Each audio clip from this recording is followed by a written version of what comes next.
Olá, boa noite, Elahá, boa noite, Rafael.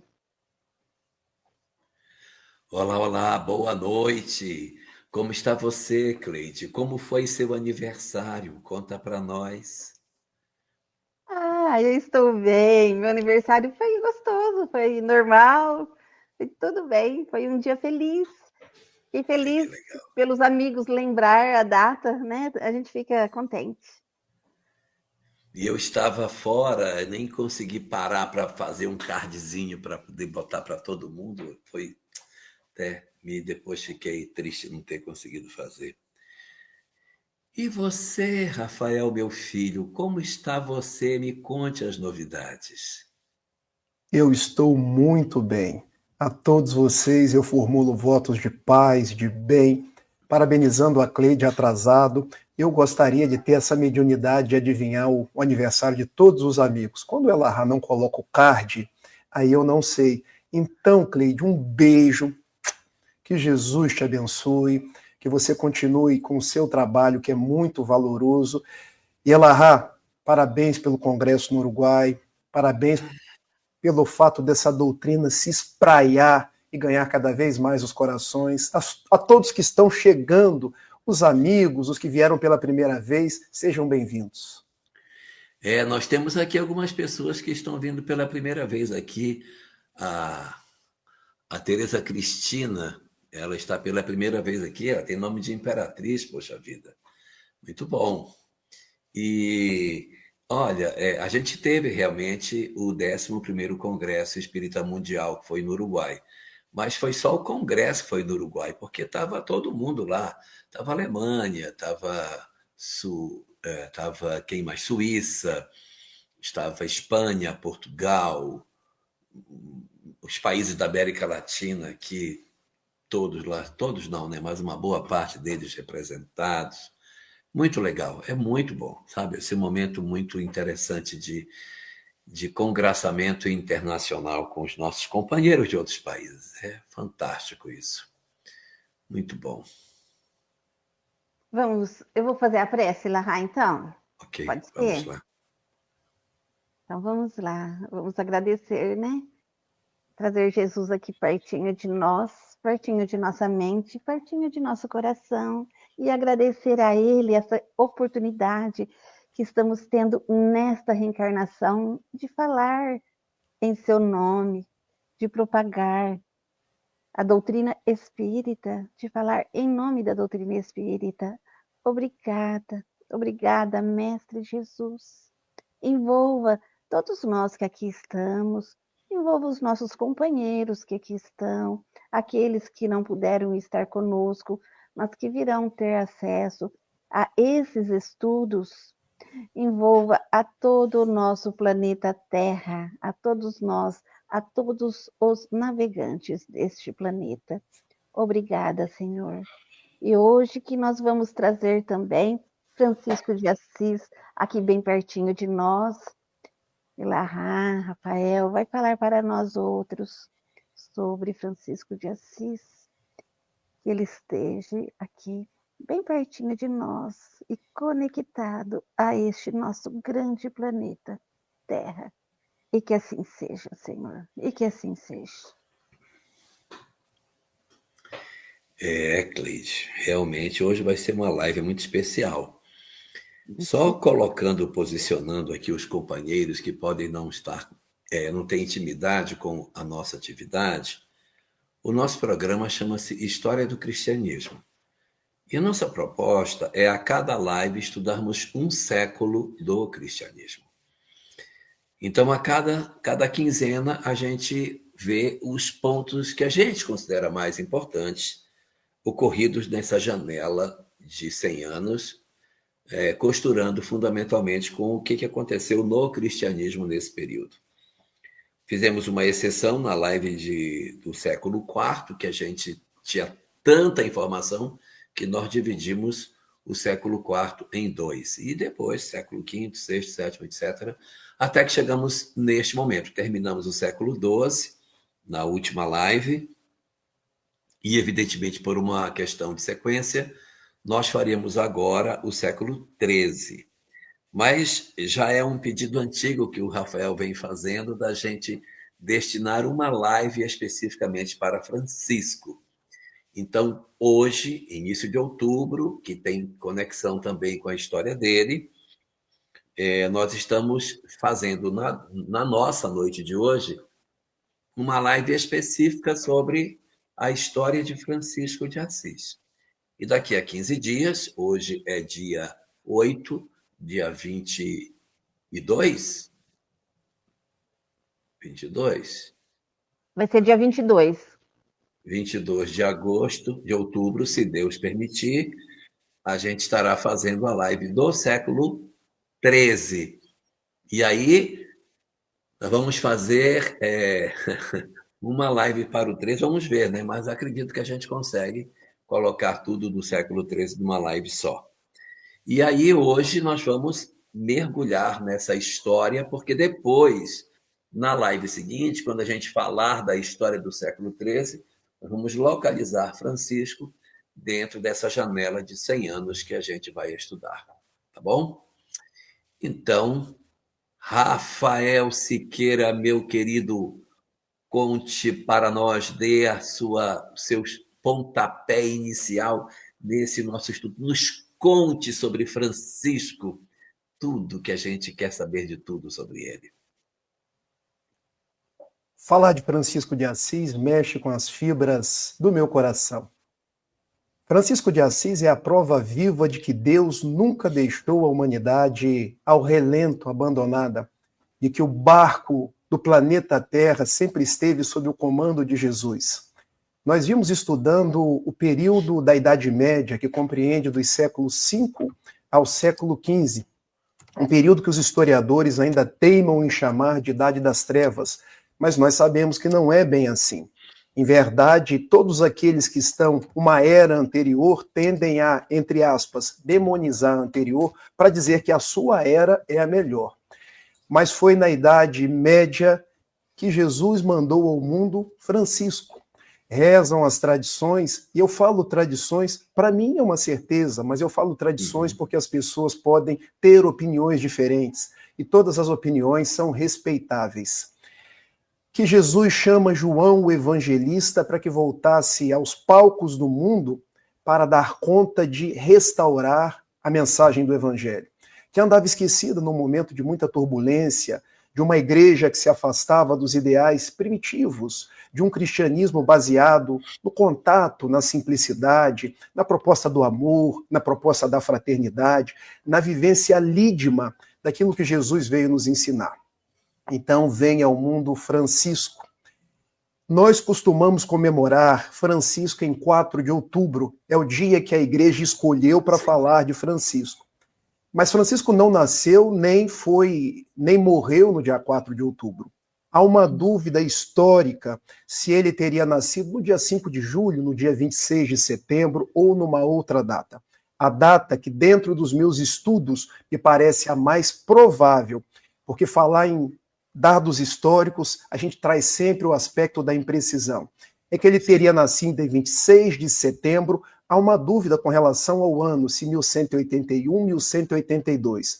A mim me parece que a data mais provável, 26 de setembro de 1182. O importante é que ele veio. Assim como Jesus veio, e nós sabemos que não foi no ano zero, ele veio. Também Jesus não nasceu no dia 25 de dezembro, Francisco também veio dar continuidade à mensagem de Jesus. E olha que interessante, Alahá. Quando ele nasceu, a mãe dele, Dona Picá, porque ela tinha ascendência francesa, Maria Picalini, ou simplesmente Dona Picá, resolve dar o nome ao seu filho o primeiro nome que é dado a ele, Giovanni di Pietro di Bernardone. Giovanni, em italiano, transliterado para o português dá João. Então, ou seja, Então, nos parece que a própria mãe, as mães têm um segredo com Deus, como dizia Francisco Cândido Xavier, já sabia que a alma estava reencarnando. Giovanni di Pietro, porque era comum o filho ter como primeiro sobrenome o nome do pai. Filho de Pietro, E o último sobrenome, o nome da família, Di Bernardoni, filho de Pietro, da família Bernardoni. E a primeira coisa que eu quero narrar para vocês, você me interrompe. Eu falo do nascimento, eu passo e depois a gente passa para um outro detalhe. É que Dona Picá passou durante muito tempo tentando ter Francisco, mas o menino não nascia. Era filho de um comerciante rico chamado Pietro Bernardoni, que comerciava os melhores tecidos da Europa naquela época, e Dona Picá ficou no trabalho de parto a noite inteira. Rezam as tradições que, pelo alvorecer, um mendigo bate à porta.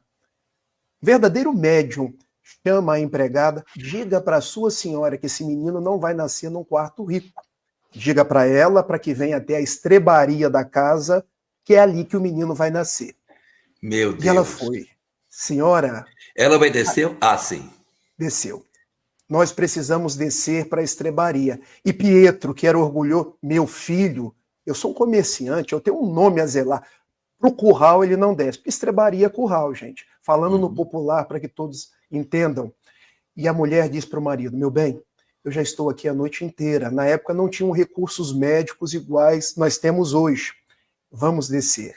E é na estrebaria, imitando Jesus. Porque Francisco é conhecido como o émulo do Cristo. O émulo quer dizer aquele que melhor imita. Émulo, imitar. Emular. Ele nasce numa estrebaria, no meio dos animais, no meio da palha, imitando Jesus logo no primeiro ato. Stop. Então, Francisco nasceu também numa estrebaria como Jesus. Sim. E ganhou o nome de João, Giovanni. Giovanni, sim. Francesco não está aí, né?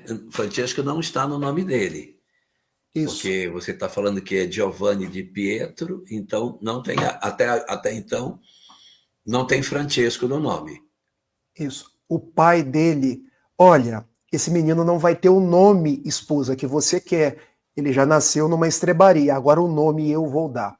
Há pelo menos 3 hipóteses para o nome dele ter trocado para Francisco. Eu vou dar as 3 hipóteses e depois vou falar a que eu mais me afeiçoo. Primeira hipótese, os melhores tecidos da época vinham da França. Então ele, muito orgulhoso, o que vem da França, Francesco. Então trocou o nome dele para Francisco. Segunda hipótese, Picard, um nome francês, vou homenagear a sua família, Francesco. Ou simplesmente porque Francisco, na adolescência dele, era alguém que gostava, e isso está narrado na história, tá, gente? Gostava de sair, gostava de ir para tabernas, tomar vinho, e ele era chamado como o francesinho, então, Francesco. Alguns historiadores dizem que esse nome teria vindo a posteriori. Qual a hipótese que eu mais me afeiçoo? O pai trocou o nome por conta dos tecidos que vinham da França. Como comerciava tecidos, o nome dele passa para Francesco, de Pietro de Bernardoni. Francesco em português, Francisco. Mas assim, fiquei com uma dúvida.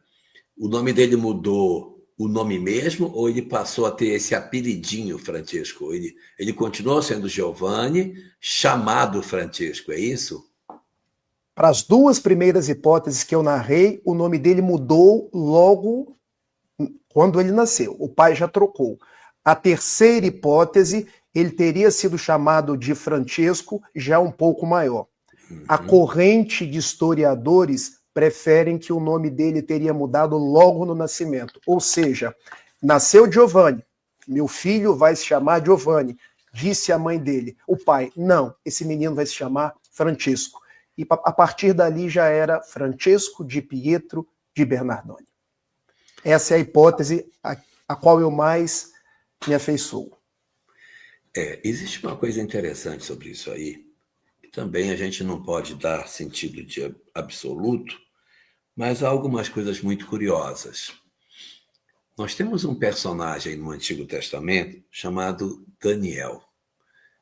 Daniel é um dos profetas maiores, um profeta que viveu no período da Babilônia, quando os judeus foram levados cativos para a Babilônia. E ele é uma figura impressionante. Daniel é tão incrível, que o nome do meu último filho é Daniel. Por quê? Porque Daniel é o único personagem do Antigo Testamento que não cometeu erro algum. Não existe dentro daquilo. Você estuda o livro de Daniel e você não encontra nada que você diga, bem aqui ele errou, aqui ele cometeu uma falha. Ele é daquilo que o livro apresenta, sem mácula. E Daniel foi um grande profeta, escreveu livros sobre muitas previsões para o futuro, e seu livro é extremamente enigmático, cheio de símbolos, metáforas, animais, uma coisa difícil de interpretar. Anos mais tarde, quando nós temos a figura de João Evangelista, ele também vai ser alguém que vai ter uma característica de escrever. Foi ele que ele escreve o Apocalipse. E o livro de Daniel, ele se conecta ao Apocalipse como se fosse de um autor só. O estilo de escrita, as próprias figuras metafóricas dos animais aparecem nos dois textos. E há muitas pessoas que, quando estudam o Apocalipse, estudam Daniel para depois estudar o Apocalipse para buscar algumas referências. Daniel é aquele que desceu na cova dos leões e os leões não comeram. Algumas pessoas sugerem que o profeta Daniel tenha reencarnado como João Evangelista. E se João Evangelista é a reencarnação de Francesco, nós temos aí uma conexão possível, né? Conexão dessa alma que tem essa característica de muito amor e de uma lealdade muito grande aos princípios daquilo que é o correto. Também o profeta Daniel era muito simples, era um homem desprovido de todo o interesse material, mas muito cioso das leis, muito obediente às leis de Moisés. Mas é isso, muito curioso este fato, e aí a gente pode, de repente, até fazer esta conexão de Daniel, João e Francesco. Essa hipótese, inclusive, é trazida num livro espírita, de João Nunes Maia, médium, O Espírito é Miramês, onde ele encadeia essas três vidas, Daniel, João Evangelista, Francisco de Assis. São possibilidades que nós temos que precisam passar por aquele princípio da universalidade do ensino, que é bem trazida por Allan Kardec. No meu coração, João Evangelista é Francisco de Assis. A hipótese de Daniel, João e Francisco serem o mesmo espírito, para mim também me parece muito plausível. Mas eu prefiro sempre não afirmar, porque a gente precisa ter uma responsabilidade, porque essa live depois acaba sendo assistida por... Quando tem o Alahá, gente, 20 mil pessoas assistem. Então, uma coisa que a gente tem que ter é responsabilidade de dizer, é uma hipótese que carece das confirmações futuras. E a Alahá... Aqui é uma hipótese, até porque isso não é o mais importante da vida, né? Isso. Algumas pessoas, inclusive, que dizem que esse mesmo espírito depois teria reencarnado no Brasil na figura de Chico Xavier. Ponto de interrogação. Não posso dizer nada sobre isso.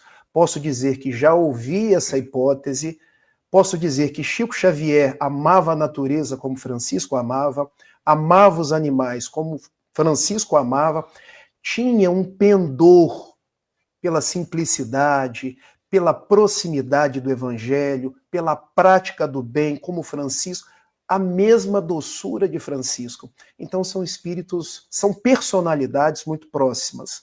Pode ser? Pode. Eu não posso afirmar, meus amigos. Eu sei que muita gente poderia estar querendo perguntar isso agora. É uma possibilidade. Elahá, o menino cresce. Nós pensarmos no século XIII, quando nós estamos saindo do feudalismo e a economia migrando para as cidades, prática de comércio. O pai dele era um comerciante rico. E, na verdade, se tinha um sonho dos pais ricos para os seus filhos, vai prosseguir com os meus negócios, vai ser um grande cavaleiro, porque no século XIII nós tínhamos as cruzadas, nós tínhamos as guerras de umas cidades com outras, pelo poderio econômico, pela supremacia do comércio, ou então os pais sonhavam que o filho tivesse a vida religiosa. Era que o melhor um pai poderia sonhar para o filho. E Francisco se afeiçoou, isso é histórico, tá, gente? Já não é tradição mais. Ele se afeiçoou pela vida militar. Ele quis, de fato, ser um cavaleiro. Isso agradou muito seu pai. E Francisco foi um jovem a seu tempo. Às vezes a gente acha assim, mas ele não era João Evangelista? Como assim ele quis ser militar? Como assim ele frequentou as tabernas, teve a juventude dos jovens a seu tempo? Muitas pessoas me perguntam isso. A resposta que eu dou, e agora peço a sua ajuda, é a seguinte: existem algumas possibilidades. A primeira delas é a seguinte: nós não podemos tirar o ser humano dentro do seu contexto histórico, porque cada um vive no seu tempo. Paulo viveu ao seu tempo. Pois é. Teve opiniões frutos do seu tempo, da mentalidade da época, por mais que fosse um espírito avançado. Da mesma forma, Francisco conviveu com pessoas que faziam determinadas coisas. Essa é uma primeira hipótese. Segunda hipótese que eu dou, e essa para mim é muito provável. Quando a gente estuda a codificação espírita, nós sabemos que mergulhar na carne é tal qual entrar num escafandro, que é aquela roupa de mergulhador, que turva, vamos dizer assim, as potencialidades do espírito. Se nós não nos dermos conta, a gente pode se perder um pouco. Me lembro muito quando Alcione ia encarnar, e disseram para ela assim: filha, você vai sentir atração, porque você vai encontrar com amores do passado. Em determinados momentos você pode sentir ódio, você pode sentir as coisas que todo ser humano sente. Você está disposta? E ela: estou disposta. Antênio, salvo engano o nome dele. E com Francisco não foi diferente. Ele passou pelos problemas da sua época, frequentou as tabernas, saiu com os jovens do seu tempo, alistou-se no exército, isso agradou muito o pai. E a vida começou a mudar quando ele, já cavaleiro, ele começa a participar de algumas guerras. Há algumas pessoas que dizem que Francisco foi em cruzadas. Francisco nunca foi numa cruzada para guerrear. Ele foi na quinta cruzada a título de colaborar com a paz. Eu gosto sempre de trazer esse esclarecimento, que às vezes passa para as pessoas: não, Francisco acompanhou uma cruzada. Não, ele foi em guerras locais, entre cidades italianas, que eram questões assim: quem vai ficar com a supremacia do comércio, quem vai ter o poderio econômico. A primeira guerra que ele vai, Elahá, é a guerra contra a cidade de Perúdia. E Assis perde a guerra de Perúdia. Só um instante, Rafael. Só colocar aqui um esclarecimento histórico aqui. Nós estamos falando de um período que é o período do feudalismo. No período do feudalismo, nós não tínhamos o sentido de reino, de nação, de país.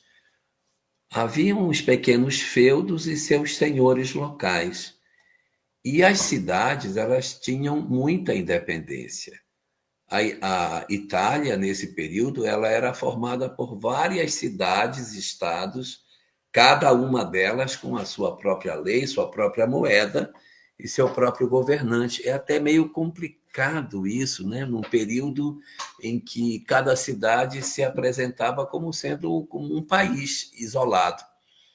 Então, quando a gente fala que houve uma guerra entre a cidade de Assis e a cidade de Perúdia, é porque naquele período estava tudo fragmentado, como se o Rio de Janeiro fosse uma cidade, fosse um país, o Niterói fosse outro país, São Paulo outro.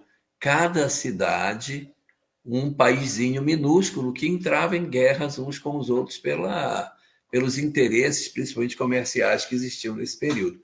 Então é por isso que você vai encontrar uma cidade italiana combatendo outra cidade italiana.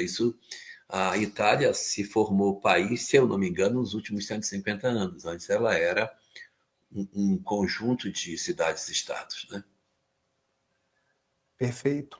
E nessa guerra com chamavam comuna, que quer dizer cidade, a cidade de Perúdia, Perúdia ganhou a guerra e começou a mudar a vida de Francisco, porque ele foi feito prisioneiro.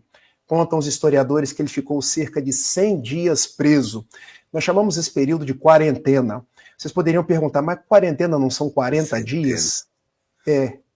Não seria uma centena? É porque quarentena usualmente nos remete a 40, mas também pode ser um período de tempo em que a pessoa teve que passar por alguma experiência. Por exemplo, nós ficamos com uma quarentena do Covid, não foram apenas 40 dias.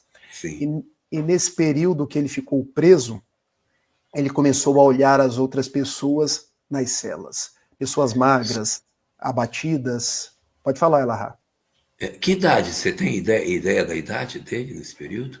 Se ele nasceu em 1182, ele teria 19 anos. Tá. Era um jovem. Mais ou menos. Era um jovem. Era um jovem cavaleiro.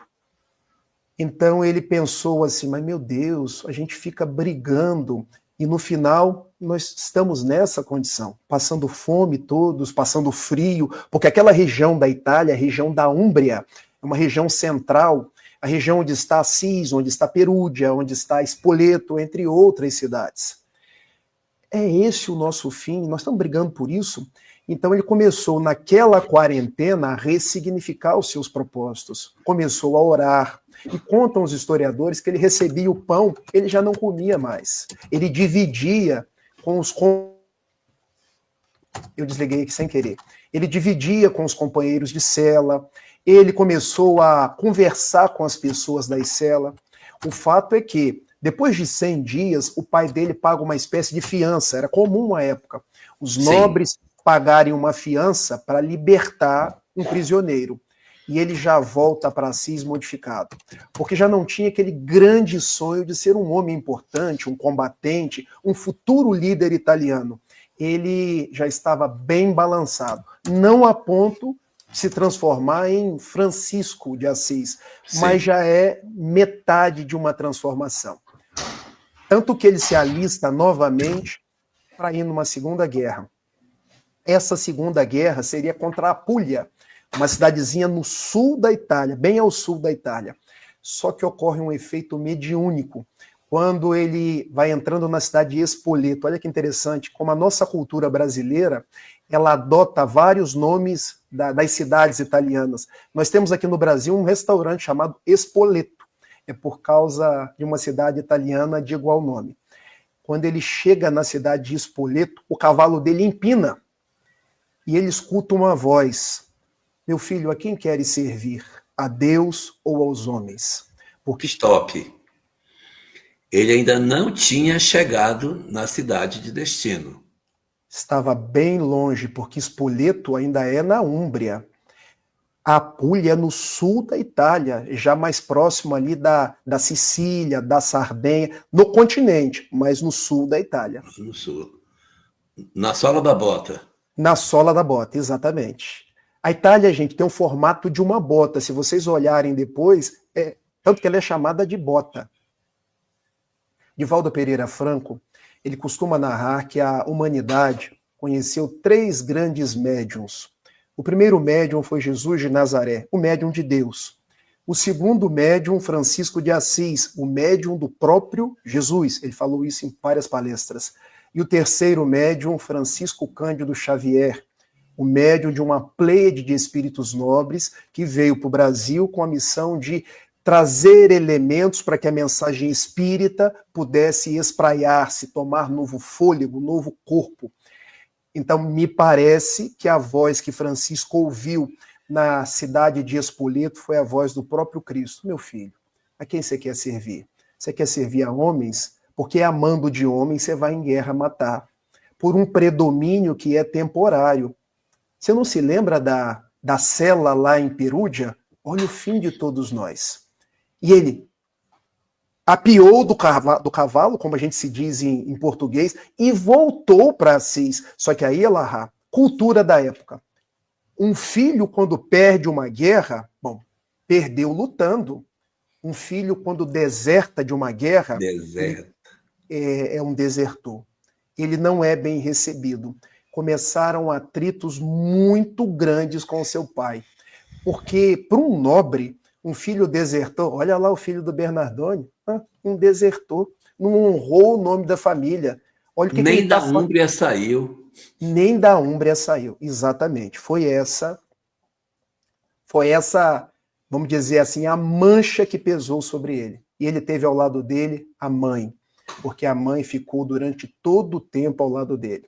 Ele começou a apanhar muito do pai, o pai dando-lhe castigos severos, colocando ele para trabalhar de uma forma muito dura, querendo que ele se modificasse. Mas ele entrou numa vida de orações, numa vida de meditação, começou a sair pelos prados, pelas campinas de Assis, conversava com pássaros, conversava com lobos, como nós temos a história do lobo de Gúbio. O lobo de Gúbio é uma cidade ali também na Úmbria, próxima de Assis. Era um lobo que assustava todos os moradores. E todo mundo queria matar o lobo. E ele, não matem o lobo, eu vou conversar com o lobo. E ele conversou com o lobo. Por que você assusta as pessoas? Eu tenho fome. Se eu trouxer comida para você, gente, isso é tradição. Se eu trouxer comida para você, você para de assustar as pessoas? O lobo disse que sim. Ele começou a alimentar o lobo. O lobo deixou de assustar as pessoas, tornou-se amigo dos moradores de Gúbio. Quando você vai a Assis hoje, na igreja da parte de baixo, Santa Maria Maggiore, Santa Maria Maior, está lá uma estátua de Francisco com o lobo de Gúbio. Então ele começa a conversar com animais, começa a orar. E o povo da cidade, mas esse menino está maluco. O filho do Bernardone está completamente doido. Então, além de desertor, agora é alguém que conversa com animais, conversa com pombos. Exato. Aí nós temos uma outra cena bastante característica, porque um dia um mendigo, um leproso, chegou até ele. E da mesma forma que na época de Jesus, os leprosos não tinham assento na cidade. Eles deveriam ficar do muro para fora, porque a lepra era incurável. E pela primeira vez, Francisco não se afasta do leproso, porque quando ainda era um jovem militar, ele expulsava, não queria falar, ele deixou o leproso se aproximar e disse assim para o leproso: o que antes me parecia asco, agora me parece doçura. O que você quer de mim, meu irmão? E o leproso se assustou. Seu irmão? Sim. Nós somos filhos de Deus. Francisco estava se modificando completamente. Até que, ao entrar numa igreja em ruínas, a igreja de San Damiano, em italiano, São Damião, aqui no Brasil, que a gente celebra, Cosme e Damião. Quando eu era moleque, eu pegava muito Maria Mole, cocada, pé de moleque. É o mesmo santo, gente. Ele rezava nessa igrejinha em ruínas. Vai lá. Como era o nome do frei que aconselhava Alcione? Frei Damiano. Exato. Frei Damiano. Pode tocar. E nós sabemos que Frei Damiano é Emmanuel. Bom, ele orando nessa igreja, ele olha fixamente para um crucifixo. E o crucifixo diz para ele, não o crucifixo, né, meus amigos? Ele ouve a voz que para mim é a voz do Cristo, mas pode ser também a voz de um amigo espiritual. Uhum. Meu filho, reconstrói a minha igreja que está em ruínas. Era uma mensagem de renovação da própria igreja, mas ele entendeu num primeiro momento que era para reconstruir materialmente a igreja. De São Damiano. De São Damiano, exatamente. Ele sai catando pedras para restaurar a igreja. Só que tinha pouca pedra, tinha pouco recurso. E aí ele faz uma coisa que os historiadores contam, que ele começa a pegar os tecidos do pai para poder auxiliar, vendendo esses tecidos e pegar o dinheiro para construir a igreja. Eu não quero entrar aqui nesse mérito, tá? Porque se fez isso, é um equívoco, mas ele estava com um ideal nobre. O fato é que ele depois percebeu que não era para reconstruir uma igreja física, é a igreja moral. A igreja que naquele século XIII estava sendo deturpada pela prática das indulgências, a venda do perdão, pelas cruzadas, pela Inquisição, que começa mais ou menos naquela época, 1231, por Gregório IX. Então ele se dá conta, não é uma igreja física.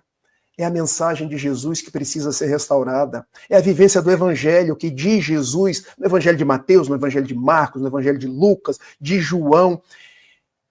Foi um start na vida dele. Serei um mensageiro do Cristo e hei de pregar a boa nova por onde quer que eu vá. Só que a proposta de Francisco era um pouco diferente da proposta das ordens mendicantes da época. Porque, veja, nós já tínhamos os mosteiros, como nós tínhamos os gregorianos, nós tínhamos os agostinianos, nós tínhamos os dominicanos. Francisco queria falar menos, fazer mais. Tanto que é atribuída a ele uma frase que as pessoas ainda hoje falam muito: vai e preguem o evangelho, se necessário, utilizem as palavras. Porque ele queria dar banho em criança, ele queria cuidar de leproso, enquanto isso ele falava de evangelho. E também falava para quem queria escutá-lo. Elahá, o pai dele faz uma denúncia no tribunal do Santo Ofício da época.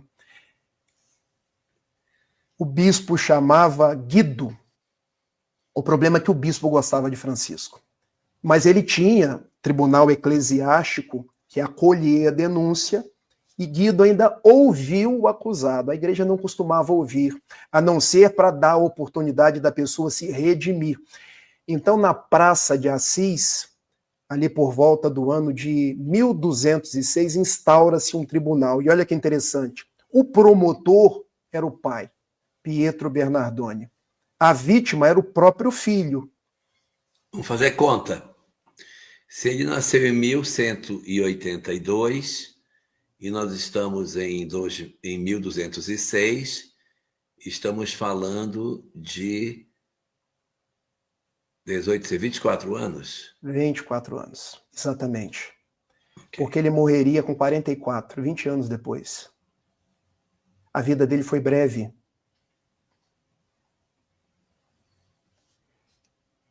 Na Praça de Assis, instaura-se um tribunal eclesiástico. Eu não digo assim inquisitorial, com todas as formalidades da época, que o bispo era próximo a Francisco, gostava do estilo de vida dele. Qual a denúncia? E o pai dele? Olha, meu filho está louco. Ele anda conversando com pássaros, conversando com lobo, mas o principal, ele pega as minhas coisas e vende para construir uma igreja em ruínas. Eu virei chacota na cidade. As pessoas falam mal dele, falam mal de mim. Eu quero dizer que eu quero recuperar o meu filho, não quero que ele seja julgado. E passa a palavra para a vítima. Você tem a dizer na sua defesa: eu quero dizer que eu amo meu pai. E ele diz isso olhando no olho do pai. Pietro, eu te amo, meu pai, sou grato por tudo que você me fez. Eu não tenho como devolver as coisas que eu peguei, porque eu usei tudo para construir uma igreja, imaginando que era para construir uma igreja de pedra. Mas eu me dei conta que era uma igreja moral. Então eu vou fazer o seguinte: o que eu tenho eu te dou. Eu devolvo tudo. Ele tira a roupa do corpo, fica nu em plena Praça de Assis e diz a seu pai: meu pai, eu não tenho como te dar tudo, mas a roupa eu te dou. A partir de agora já não sou Francesco di Pietro de Bernardoni, sou apenas Francesco de Assisi, em italiano. Mudou a vida. Ou simplesmente Il Trovatore de Dio, o trovador de Deus, porque segundo ele, a partir de agora eu vou cantar Deus, como os pássaros cantam todos os dias. Eu vou sair falando do Evangelho. Tornou-se o menestrel de Deus, como dizem alguns historiadores. Essa foi a virada de chave. Ele faz uma virada muito significativa, né? Faz uma virada muito significativa. Eu posso dizer até que é uma virada mais forte do que a de Paulo de Tarso. Porque Paulo sai, mas Paulo fica dentro do contexto da sociedade, né? Paulo rompe com a profissão que tinha, com o sinédrio, rompe com tudo, mas ele continua inserido nisso. E ele assume uma postura de desconexão. Não, eu vou viver agora, porque é uma forma de viver solitária. Paulo vai se juntar a outros que já eram. ele vai ter tipo uma carreira solo, vai decidir uma mudança que é dele, um empreendimento que faz parte dele. Saulo faz uma mudança muito forte, mas ele integra um grupo de pessoas, né? Exatamente. Elahá, eu fiz parte da igreja durante muitos anos e o meu sonho era seguir os passos de Francisco. Sei que na cabeça de muitas pessoas, a vida de Francisco traz um grande exemplo para todos nós. E o que eu aprendi disso tudo? Talvez a gente pense ainda em tirar a nossa roupa, em doar todas as nossas coisas, em ir para algum trabalho assistencial, mas a leitura não precisa ser essa. Francisco agiu dessa forma, mas existe um simbolismo por trás disso. E qual é o simbolismo? A questão 785 do Livro dos Espíritos, complementada pela questão 903 do Livro dos Espíritos, nos diz que existem duas chagas que são radicais, o orgulho e o egoísmo. Do que nós precisamos nos despir, desnudar do orgulho e do egoísmo. Não adianta tirar as roupas, viver sem nada. O que a gente pode fazer é um processo de transformação moral. Deixar a vida que passou, um homem velho, e adquirir uma vida nova, novas possibilidades, novos trabalhos, porque às vezes eu deixo as roupas e continuo com as mesmas posturas. Por que eu digo isso? Porque ter dinheiro não é o problema é quando o dinheiro passa a nos ter, porque a gente fica preso, entendeu? Porque às vezes a pessoa tem dinheiro e é uma pessoa simples, é uma pessoa de espírito franciscano. E tem outras que não têm absolutamente nada e são orgulhosas, como os cardeais da época de Francisco. Então a mudança significativa é na nossa alma. E eu penso que Francisco fez esse movimento no século XIII, chamando a cada um de nós, ei, vamos pensar nos nossos sentimentos. Nós estamos enclausurados dentro de uma igreja, só querendo saber quem manda mais, quem manda menos, é o conclave tal, é a reunião tal, é a bula tal. A gente precisa se voltar a Jesus. O grande movimento de Francisco é voltar-se a Jesus, aquele Jesus lá do século I, que conversava com as prostitutas, que tinha como discípulos pescadores, Jesus da simplicidade. Esse foi o movimento de Francisco. Vamos seguir, né? Vamos seguir. Tá. Francisco de Assis não foi um revolucionário, porque ele não queria romper com a igreja. Toda a revolução franciscana é na alma. Tanto que vem na cabeça dele uma grande ideia. Eu vou ao Papa, Inocêncio III. Quem era Inocêncio III, meus amigos? Pera, quando ele decide essa ida ao Papa, ele estava ainda no início da sua atividade ou já tinha avançado no... Excelente a sua pergunta. 1206, ele faz o despojamento, começa a viver de uma forma muito simples. Ele começa a trabalhar num lugar, na parte baixa de Assis. Estou dizendo isso porque quem visita Assis hoje, se você não foi, você vai ainda, Elahá, eu tenho certeza. Um passarinho está me contando. Na parte de baixo tem a igreja de Santa Maria degli Angeli, que foi onde ele construiu uma igrejinha chamada Portiúncula. E Portiúncula quer dizer pequena porção. Era uma igrejinha que não cabia quase ninguém, era a igrejinha da simplicidade. O que os homens vieram e fizeram? Uma igreja grande por cima. Então ele ficava ali, naquelas cercanias da Portiúncula, pequena porção, cuidando das pessoas, falando de Jesus.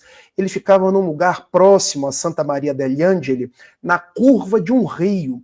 Você já deve ter ouvido falar no Rivo Torto. Rivo Torto quer dizer rivo, rio, torto, porque o rio fazia uma curva. E como que ele chamava? O rio é torto. Não é torto, é o Rivo Torto. Então, naquele Rivo Torto, ele lavava leprosos, ele ensinava crianças, ele vivia uma vida muito simples, ele praticamente não comia. Como que os franciscanos comiam? Pedia oferendas às pessoas. Quando tinha, comia. Quando ganhava um pouco mais, dividia. Eles viviam numa simplicidade que era uma coisa impressionante. E ela, Dividia e depois não tinha nem para si mesmo. exatamente. O espírito franciscano é esse. Essa parte baixo. Depois, posteriormente, na parte alta de Assis, fizeram uma outra cidade, com uma catedral enorme. Assim, com todo respeito àquela catedral enorme da Cidade Alta, ela é linda, eu já estive lá 2 vezes, mas ela não se aproxima dos ideais franciscanos, é muito mais uma construção da igreja. E o túmulo de Francisco hoje estaria na parte alta da cidade, naquela igreja suntuosa da parte alta. Francisco que nunca se preocupou com nada disso. Sim. Então é vivendo naquela simplicidade ali das Campinas de Assis que outras pessoas começam a se achegar a ele. Quantos se achegaram a ele, Elahá? Te dou um doce se você acertar. 12. Eu ia chutar 12. 12, porque até aí foi parecido com Jesus. Os nomes os mais diversos. Eu vou falar o primeiro, Bernardo de Quintavalle. Cavaleiro. Olha, se um cavaleiro largou, e não é largar a batina, largou a armadura para viver dessa forma, eu largo também. Foram chegando outros. Esses outros, vou dizer os 4 mais próximos, que são aqueles cujos túmulos estão enterrados na parte alta da cidade, junto do túmulo dele. Pela ordem, Rufino, Ângelo, Maceu e Leão. Maceu Você falou 4 nomes e não falou o nome do Bernardo. Tá, porque Bernardo foi o primeiro, mas não foi daquele dos mais próximos. Próximos, né? Como o André, que chega primeiro, mas é Pedro que se torna mais próximo. As pessoas vão se lembrar, fazendo um comparativo com Jesus, quando Jesus sobe ao Tabor. Tiago Maior, João e Pedro, não estavam os 12. Então Francisco tinha 12, mas próximo a ele estavam esses 4. Ângelo, Rufino, Maceu e Leono. Elahá, quando o Raul Teixeira esteve em Assis, ele não esconde essa história, nem proíbe, ele já contou, então eu conto com uma certa tranquilidade. Visitando o túmulo de Francisco, Camilo apareceu para ele e disse assim: meu filho, ande pelo túmulo do nosso paizinho, porque os franciscanos chamam Francisco de Assis de paizinho, pai Francisco, pai seráfico, entre outros nomes. E quando Raul circulava aquele túmulo, ele parou em frente ao Fratello Maceu. Meu filho, aí estão os meus restos de quando eu vivi no tempo de Francisco. Então, Maceu, vida de Camilo, na época de Francisco.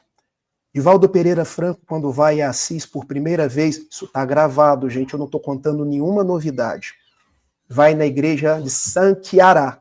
Eu vou falar um pouco da história dela também, porque na parte alta você tem a igreja de Francisco, você desce uma colina, sobe outra colina, tem a igreja de Santa Clara. Na parte de baixo tem um túmulo, e por cima um corpo dela, muito bem preservado.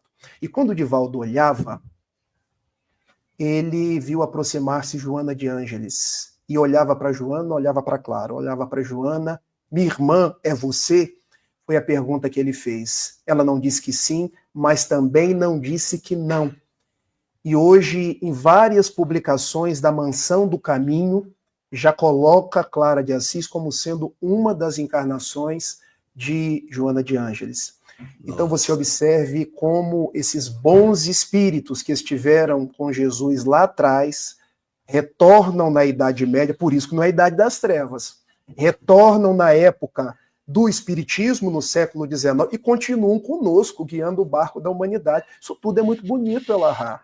Falar de história do cristianismo é relembrar, encadeando os fatos da nossa própria existência. Sim. Elahá, é bem provável, eu não gosto de ficar falando de vidas passadas, mas que Leono, que era um dos mais próximos, ele tenha sido Pietro Ubaldi. Pietro Ubaldi é um grande espiritualista. A gente acha que todo todo homem que contribui com a humanidade está encarnado no espiritismo. Não. Pietro Baldi é um grande espiritualista italiano que veio ao Brasil e psicografou uma carta de Francisco para Divaldo Pereira Franco. Isso Ele está é da Úmbria. Da Úmbria, exatamente. É o responsável por escrever o livro A Grande Síntese. Isso. Quando ele esteve ao Brasil, ele psicografou uma carta de Francisco de Assis, está no livro de Dona Sueli Calda Schubert, O Semeador de Estrelas. Carta de psicografia de Pietro Baldi, Francisco de Assis para Divaldo Pereira Franco. E no mesmo livro, O Semeador de Estrelas, há uma psicografia de Francisco de Assis, por intermédio de Chico Xavier, para Divaldo Pereira Franco. Aí vocês poderiam perguntar, então não são o mesmo espírito. Observe, a gente levantou hipótese. Se há uma psicografia, é porque não seriam o mesmo espírito. Outros poderiam dizer, mas ele não poderia ter escrito de uma reminiscência passada? Acessando o psiquismo dele. Acessando o psiquismo dele próprio? Sim, nós temos alguns relatos disso. Ou também pode ser assim, uma pleiade de espíritos identificados com a proposta de Francisco que assinam em nome dele. Plenamente possível. Eu quero só dizer... Tem vários que assinam em nome de Bezerra, tem vários que assinam em nome de Francisco. Então, aquela falange que tem aquele hálito do Francisco vem e promove ali uma comunicação. Exatamente. Então, esses 4 eram os mais próximos. Aí eu estava falando que ele resolve, então, ir a Inocêncio III. E aqui eu preciso narrar um outro detalhe. Ele vai até Inocêncio III. De trem, Elahá, dá 2 horas. Hoje, você desce ali em Roma, você pega um trem no Termini, que é uma estação central de Roma, 2 horas você está em Assis. Ele foi andando. Ele e esses 12 homens que o acompanhavam.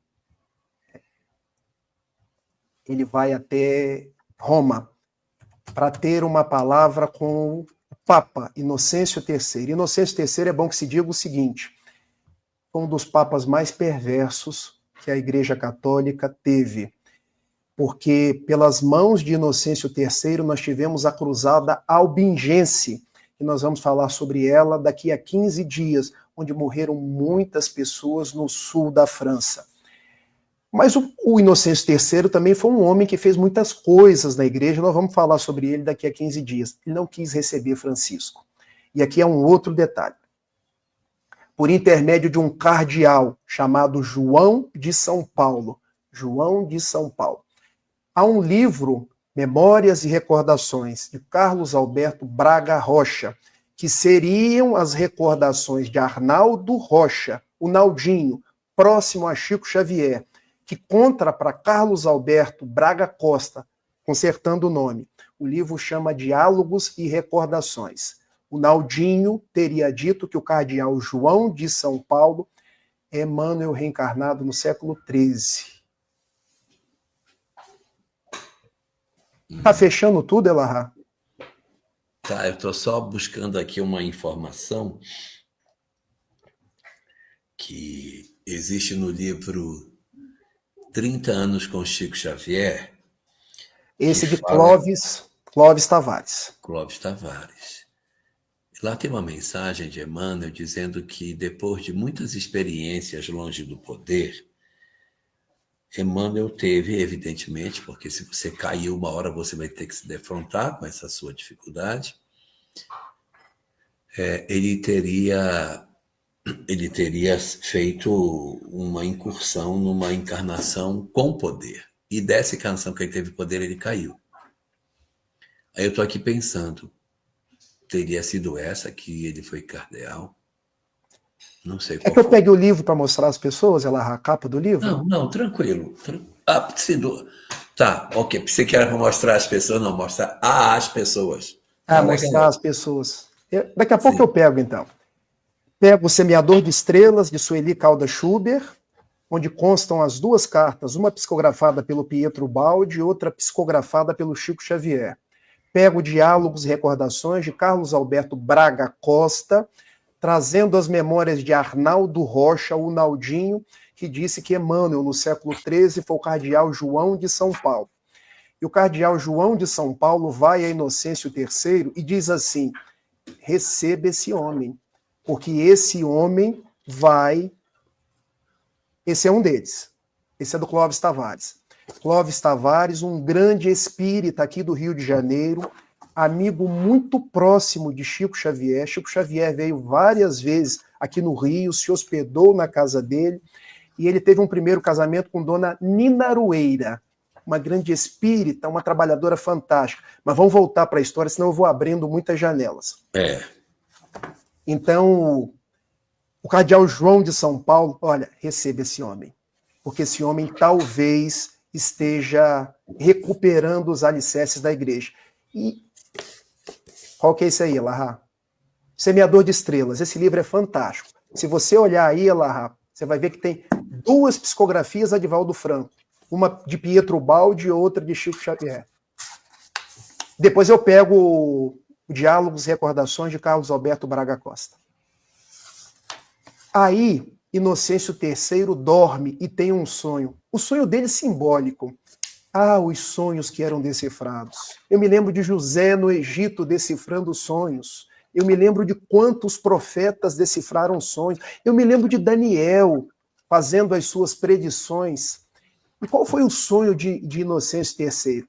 Ele sonhou com a mãe das igrejas, a igreja de Latrão, San Giovanni di Laterani, na Itália, que é dedicada a São João e São João Batista, e que tinha um jovem segurando o pilar da igreja.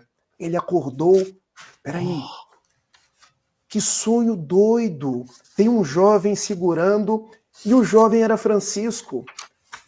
E ele viu Francisco, né? Viu Francisco no sonho.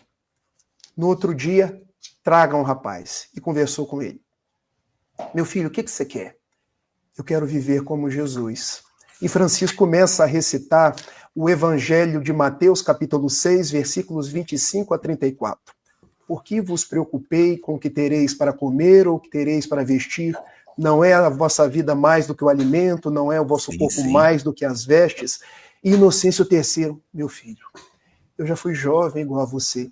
Eu já tive o seu idealismo. Eu achei que a gente poderia construir uma igreja sem dinheiro, sem status, sem poder. E conta Inácio Larrañaga, um frei da Espanha, que nesse momento, o cardeal João de São Paulo, esse não é espírita, tá, gente? Mas escreveu um livro notável chamado O Irmão de Assis. O cardeal João de São Paulo disse assim: Inocêncio, se você está dizendo que o que ele está propondo é impossível, por outras palavras, você está dizendo que o próprio evangelho de Jesus é impossível. Ele para. Eu vou aprovar a sua forma de viver. Qual a regra que você propõe? 3 palavras: pobreza, obediência e castidade. Nós não precisamos de dinheiro. Nós vamos obedecer não à igreja. Eu não quero brigar com a igreja, mas eu quero obedecer o que está na Escritura. E nós vamos fazer a castidade. Eu quero que os amigos que estão nos assistindo aqui agora compreendam que castidade, para Francisco, era de fato não ter relações sexuais. Mas depois surgem 3 classes. A classe dos frades menores, onde as pessoas de fato não tinham bens e eram castas sexualmente. A classe das clarissas e a classe secular. O que é a classe secular? Muitas pessoas da época, e ainda hoje, chegaram para Francisco e diziam assim: Francisco, eu quero te seguir, mas eu quero casar. Eu quero ter os meus bens. Você pode ser franciscano, pode seguir a Deus. Você vai entrar na 3ª ordem, a ordem secular. Essa é a ordem terceira. É a ordem terceira. E o franciscanismo dá um boom. Tanto que Emmanuel, no livro A Caminho da Luz, ele conta que logo nos primeiros anos, a Europa foi invadida pelos franciscanos. Porque Francisco tinha um magnetismo que quem se aproximava dele... É isso que eu ia comentar. O magnetismo do Cristo foi que fez o êxito da mensagem, porque ela tinha tudo para dar errado, né? E a mensagem de Francisco, o êxito está no magnetismo que a pessoa tem. Não tem jeito, magnetismo, carisma, é carisma, magnetismo, magnetismo.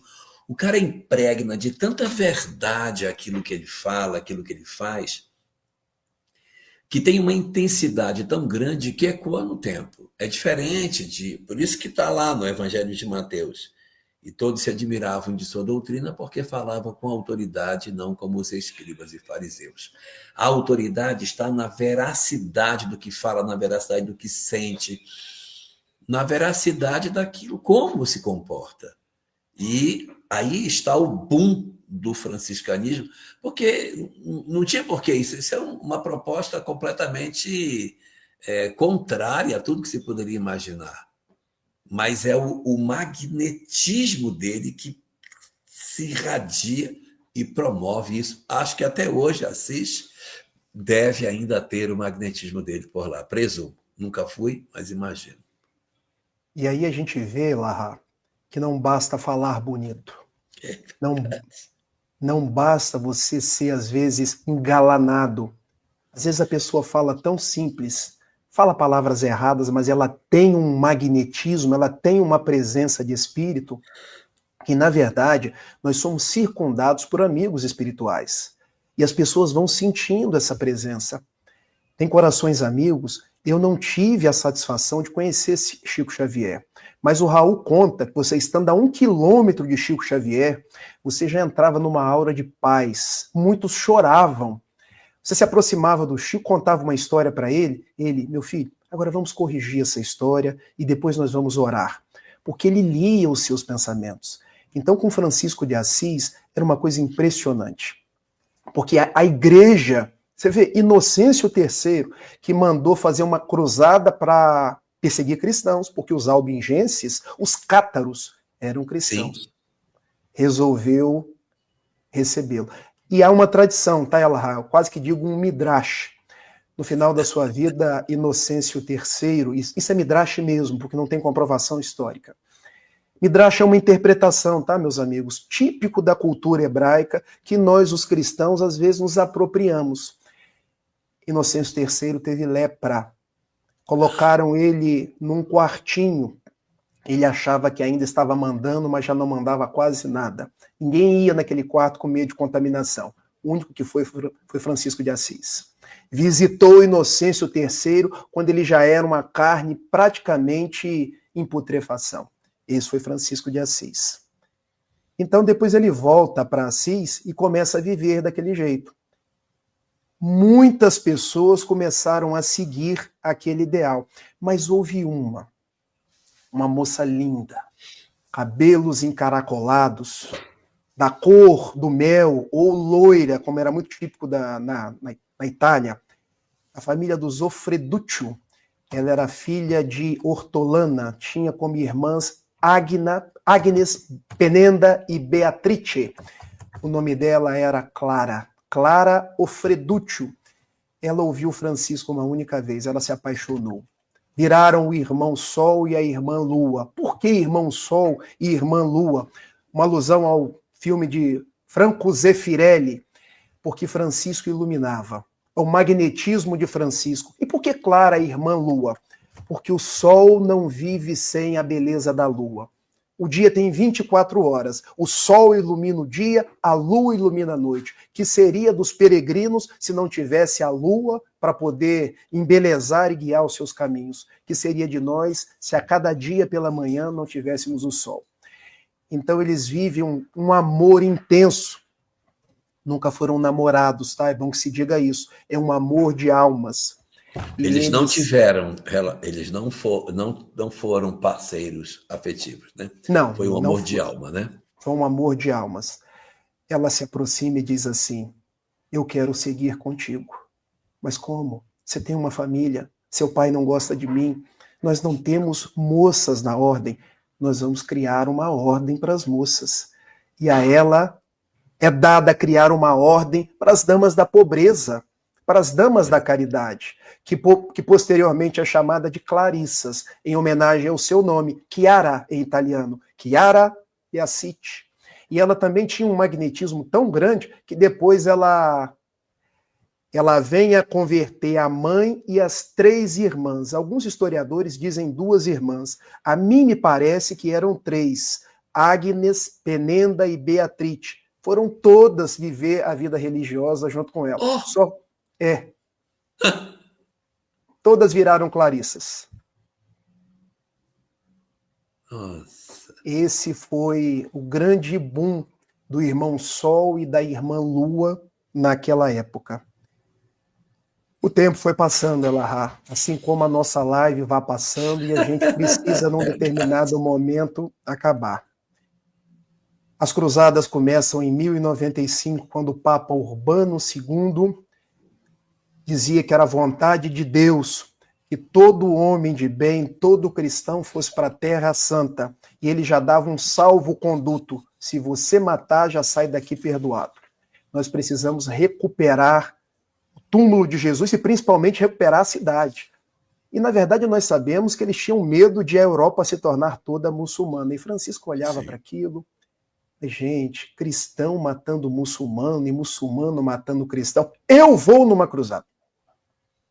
Ano de 1900, olha eu, 1219, vou acompanhar uma cruzada. Ah, você vai voltar a ser cavaleiro, você vai voltar para a vida correta. Olha o que disseram para ele. Não.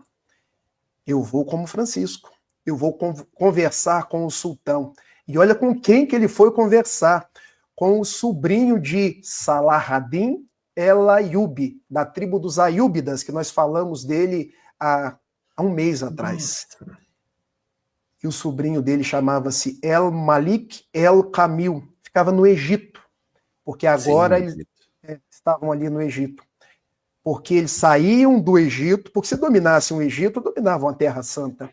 É porque o sultanato do Egito é que dominava a Palestina. Isso. Então, toda aquela região ficava, a sede desse sultanato era ali no Cairo. Exato. Aí ele diz para os cardeais, eu vou, você não vai. Se você for, você morre. Ele foi. Quando ele chega no acampamento do sultão, contam os historiadores que vieram com lanças para matá-lo.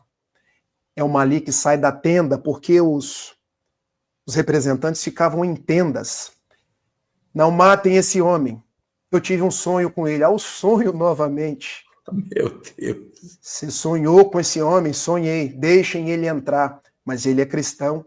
Olha a ideia que os muçulmanos faziam dos cristãos. E os cristãos também faziam dos muçulmanos. Sim. A verdade era essa. O que você quer falar comigo? Eu vim em nome da paz. Eu vim te apresentar Jesus. Qual Jesus? O Jesus que mata? O Jesus que transformou Jerusalém numa piscina de sangue?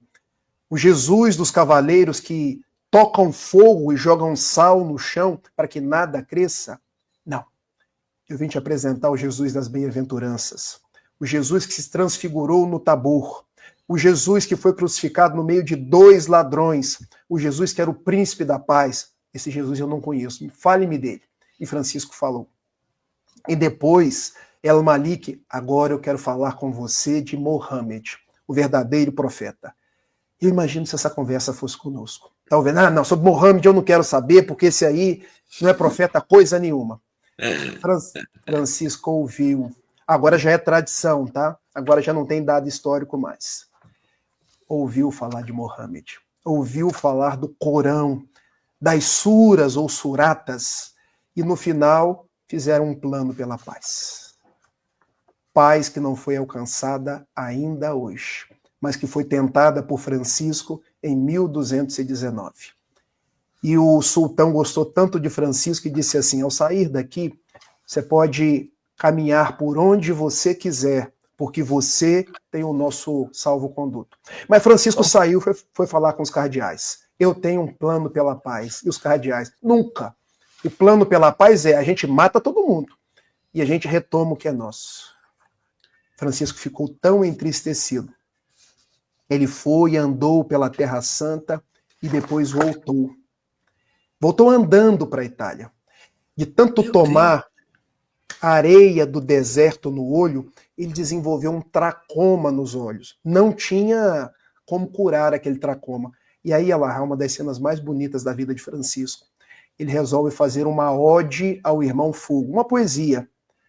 porque o único tratamento para ele era queimar, para que a infecção do olho não passasse para o resto do corpo. E ele, ó irmão fogo, você que ilumina, você que traz a beleza, que aclareia os lugares, você precisa me queimar, eu sei, eu tenho uma infecção, mas quando me queimares, me queime de mansinho, para que eu não sinta tanta dor. Cumpra o seu papel. Teve os olhos queimados e continuou fiel a Jesus. Ele ficou cego? Cego. Francisco morreu cego.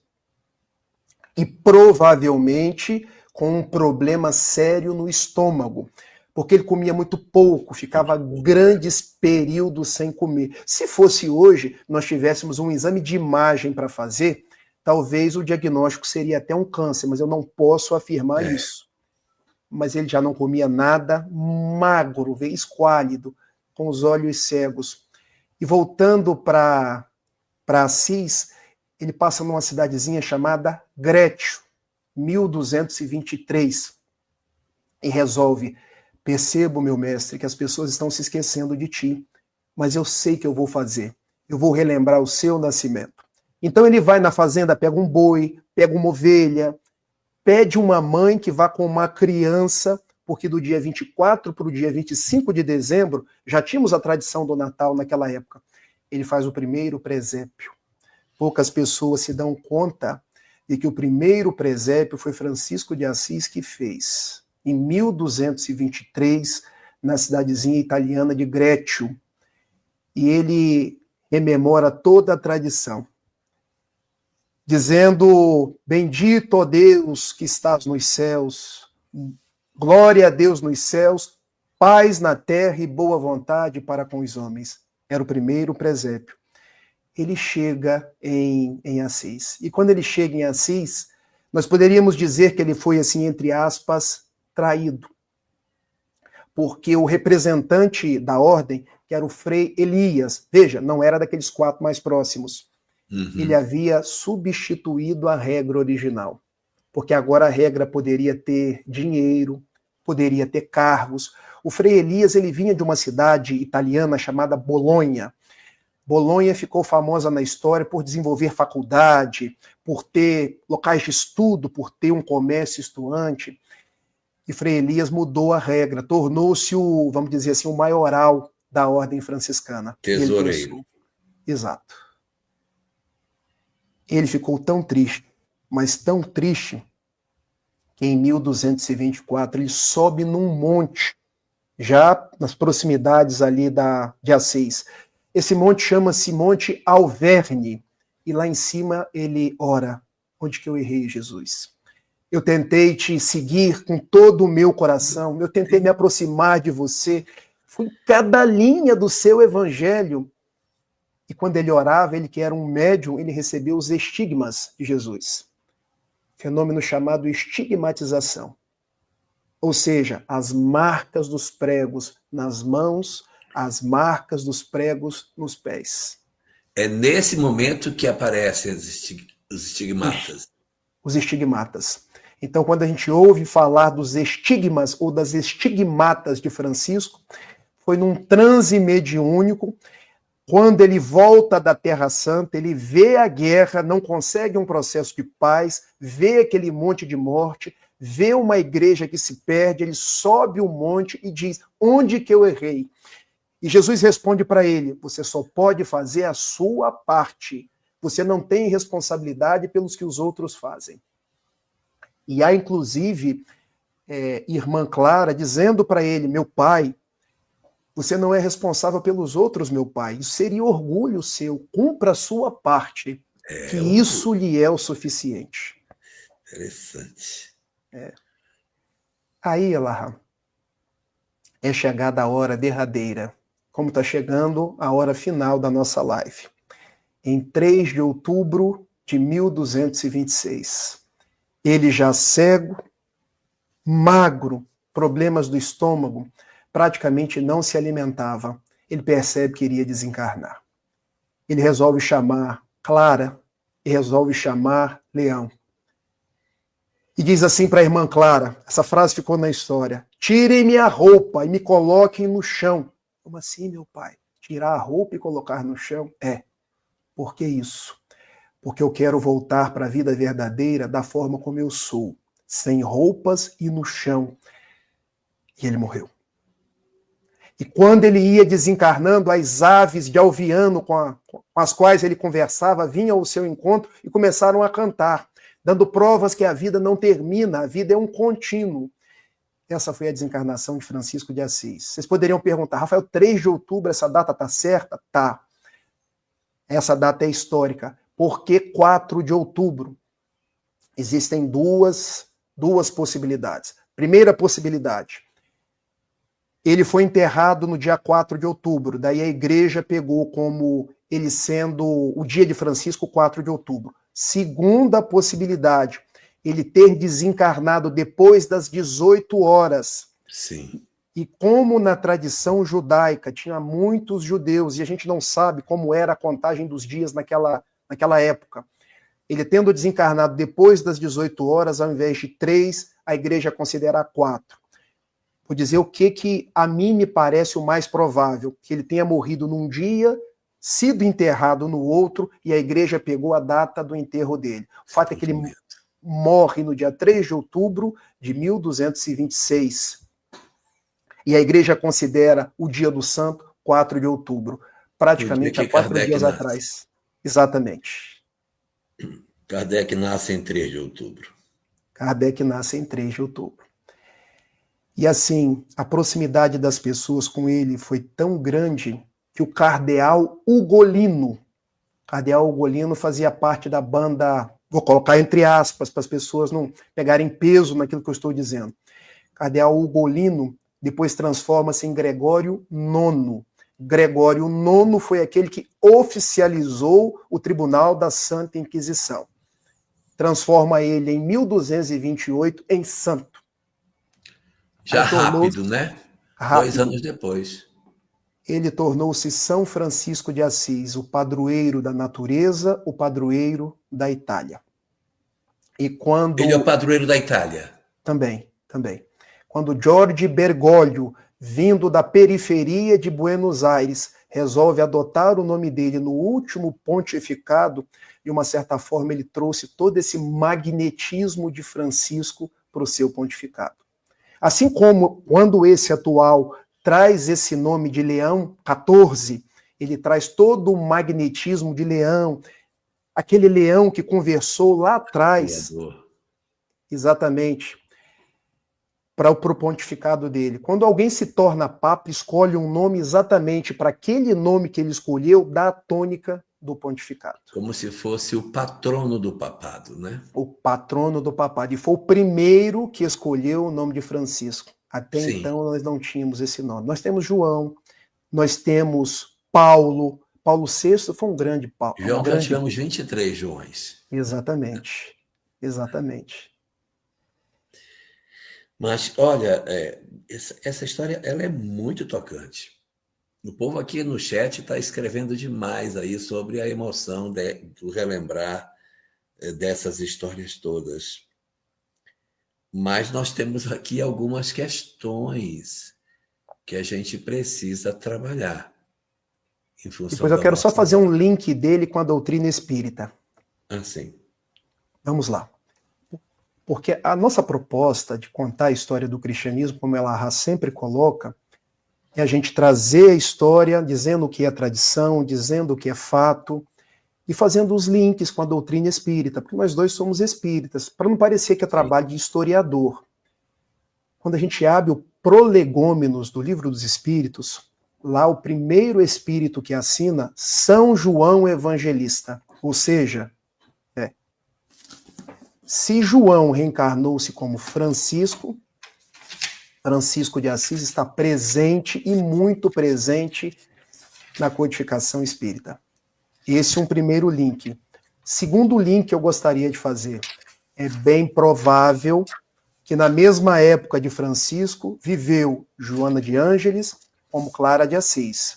Viveu Camilo como o fratello, que quer dizer irmão, Maceu. Viveu Emmanuel como o cardeal João de São Paulo.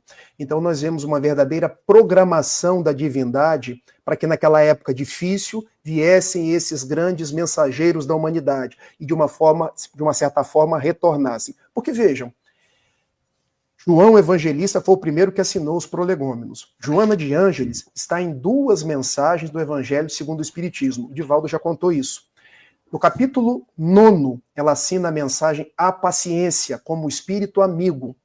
E no capítulo 18, ela assina também como espírito amigo a mensagem Dar-se-á àquele que tem.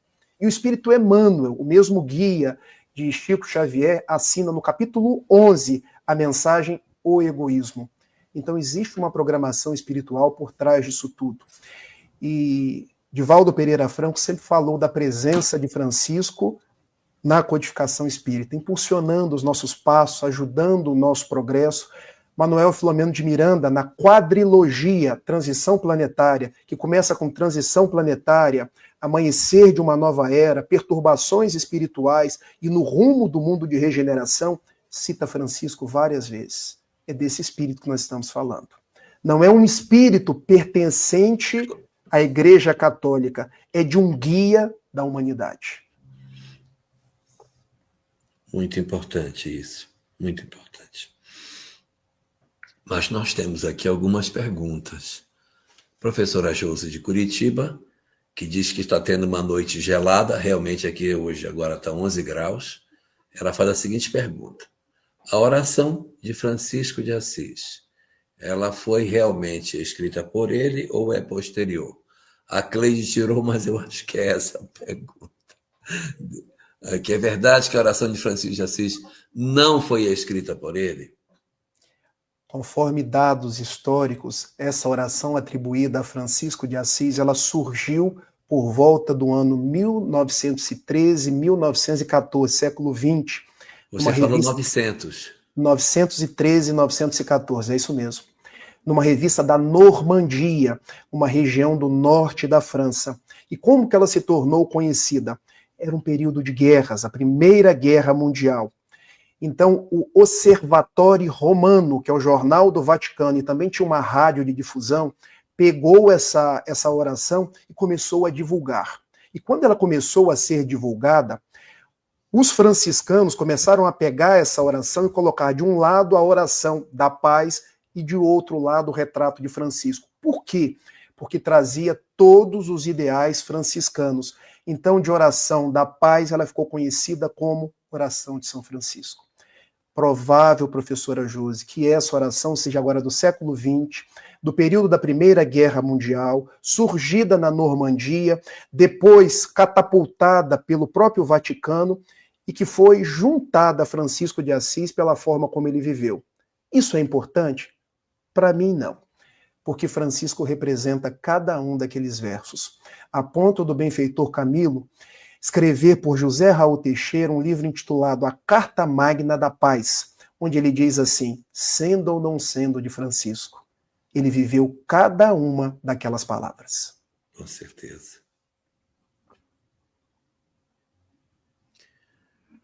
Tanto Francisco quanto Agostinho experienciaram a vida mundana, não é mesmo? Mas eu acho que em níveis diferentes, né? Acho que Agostinho realmente tinha uma vida promíscua, enquanto que Francisco parece ter tido uma vida típica do jovem de sua época, sem os excessos de Agostinho. Estou errado? Certíssimo. Agostinho de Hipona, ele viveu uma vida desregrada mesmo, porque Francisco, ele já nasce num berço cristão.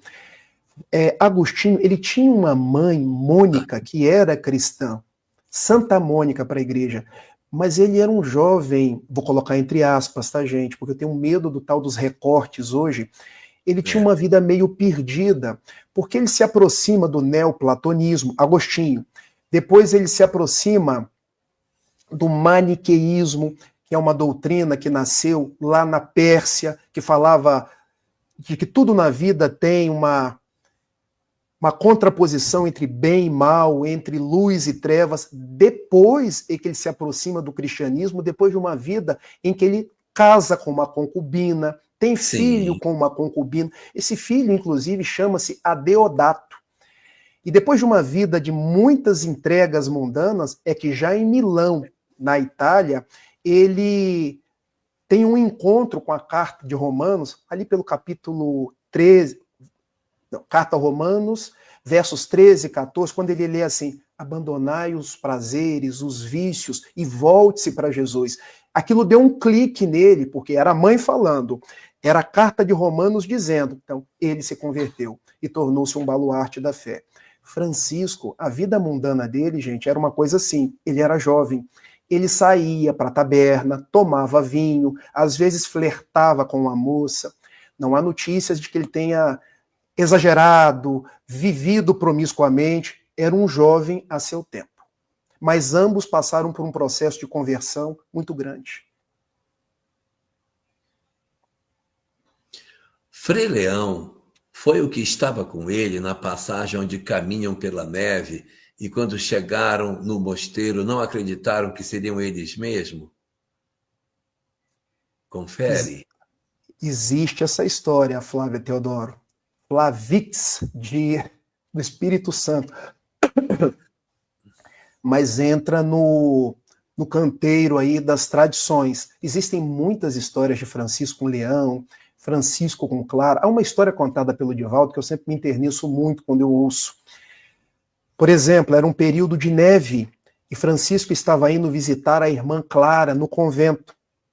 E Clara ficou muito alegre. Meu pai, você demorou para vir, meu pai?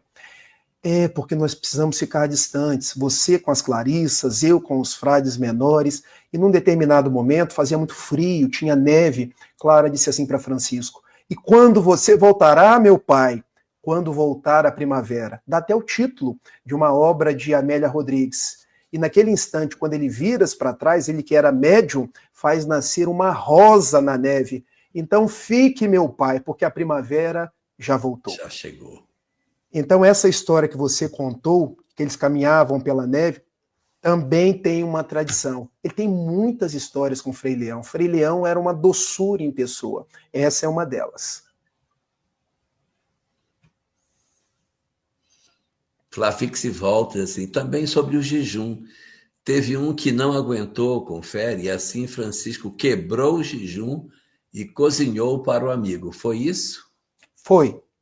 Foi porque, na verdade, ele fazia jejuns intermináveis, não só para deixar os outros comerem, mas ele interpretava também que o jejum era uma forma de purificação. O jejum é utilizado em várias propostas religiosas. Francisco se valia do jejum. Mas num determinado momento, Frei Leão disse assim para ele: meu pai, você precisa comer.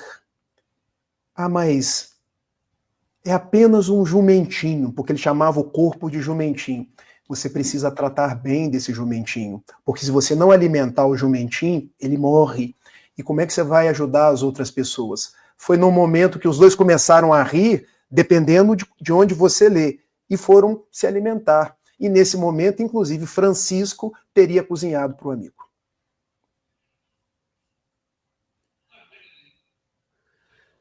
Severino Paulo Carlos diz: é verdade que Dimas, chamado Bom Ladrão, se encontra com o pai de Francisco nesse período? São de tempos bem distintos, não?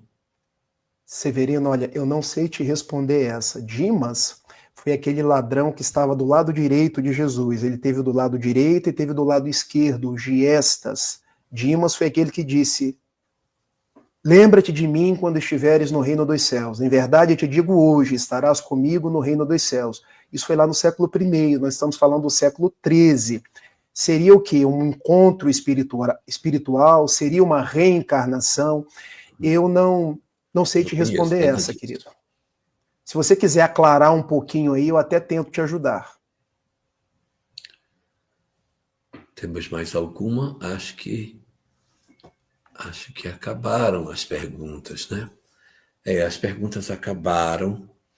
Nós vamos, então, agradecer você, Rafa, pela extraordinária oportunidade que você nos deu de conhecer um pouco mais sobre Francisco. Maravilhoso, maravilhoso mesmo o que você nos ofertou hoje aqui. E nós precisamos encerrar a nossa live de hoje, e eu quero dizer que, na verdade, nós vamos ter um retorno, vamos depois inserir Francesco no tempo, na próxima live, que a gente vai contar a história do século XIII, e aí a gente vai inserir Francisco no contexto dessa janela de 100 anos, do dia 22 de outubro. Então, eu queria agradecer muito a todos pela atenção, pela participação na nossa live de hoje, e o Rafa certamente vai encerrar a nossa live de hoje. Aí eu queria perguntar para ele, hoje tem poesia, Rafa? Tem. Hoje eu vou fazer uma surpresa para vocês. Posso fazer? Chama a Cleide aí. Entra com a gente, Cleide. Sim, estou aqui. Já que é para falar de Francisco, nós vamos relembrar da oração de São Francisco. Mas eu vou falar na língua que eles faziam naquela época. Signore, facimi un instrumento della tua pace, dove è odio, che io levi l'amore, dove offesa, che io levi il perdono, dove discordia, che io levi l'unione, dove dubbio, che io levi la fede, dove errore, che io levi la verità, dove disperazione, che io levi la speranza, dove tristezza, che io levi la gioia, dove sono le tenebre, che io levi la luce. Ó Maestro, fa che io non cerci tanto di essere consolato, quanto di consolare, di essere compresso, quanto di comprendere, di essere amato, quanto di amare. Poiché é dando que te recebe, perdonando que te é perdonate, e morindo que te vive la vita eterna. Amém. Com essa prece atribuída a Francisco, nós agradecemos a Jesus pela presença de todos vocês e pedimos que nos mantenha Jesus em sua paz. Que assim seja.